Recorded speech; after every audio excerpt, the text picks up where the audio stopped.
এক লাফে এলপিজি গ্যাসের দাম 400 টাকা বেড়ে গিয়েছে। যেটি 1300 টাকার সামথিং ছিল সেটা এখন 1700 টাকার বেশি হয়ে গিয়েছে, 1728 টাকার মতো।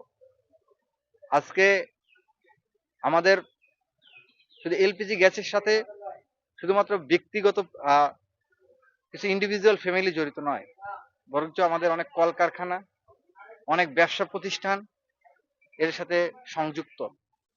এলপিজি গ্যাসের যদি সংকট তৈরি হয়, সেই সংকট আমাদের পুরো দেশের মধ্যেই ছেয়ে যাবে এবং প্রত্যেকটা ক্ষেত্রে অর্থনৈতিক, রাজনৈতিক সকল ক্ষেত্রে আমাদের এই ধসটা নামবে এবং প্রত্যেকটা মানুষকে এর মধ্যে সাফার করতে হবে।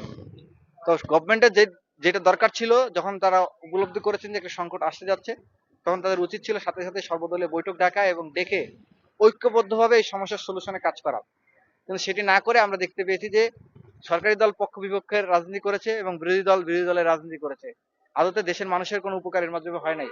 শুধু এলপিজি গ্যাস নয়, আপনি দেখেন আজকে সিলেট বিভাগের, আমি সংবাদ মাধ্যমে আপনাদের মাধ্যমে জেনেছি, সিলেট বিভাগের সবগুলো তেলের পাম্প বন্ধ ঘোষণা করা হয়েছে এবং কি যুক্তরাষ্ট্র ভিত্তিক একটি সংস্থার জরিপ অনুযায়ী বাংলাদেশই সর্বপ্রথম দেশ যার তেলের মজুদ ফুরিয়ে আসবে, সবার আগে ফুরিয়ে যাবে। এটার কারণটা কি? এই সংকটটা কেন বাংলাদেশ কেন সবচেয়ে বেশি সাফার করবে? এটা তো উচিত ছিল আমাদের এই আশু সংকট মোকাবেলায় সবাই একসাথে কাজ করে এটিকে আমাদের আরো বেশি কিভাবে সমাধান নিয়ে আসা যায় সেটির ব্যাপারে কাজ করা এবং জনগণের ভোগান্তিটা কিভাবে কমানো যায়, কিন্তু সেটি আমরা করতে দেখিনি। আমরা দেখেছি গত 1.5 মাস গভর্নমেন্ট সরকার পক্ষ বিপক্ষের রাজনীতি করেছে এবং কি জাতিকে বিভাজনের রাজনীতি করেছে, যেটি আমাদের জন্য দুর্ভাগ্যজনক।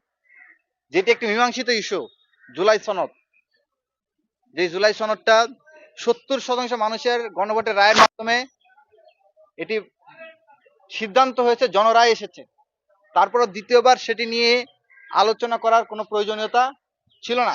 কিন্তু সরকারি দল তাদের গায়ের জোরে তারা যে আসন এর কথা বলছে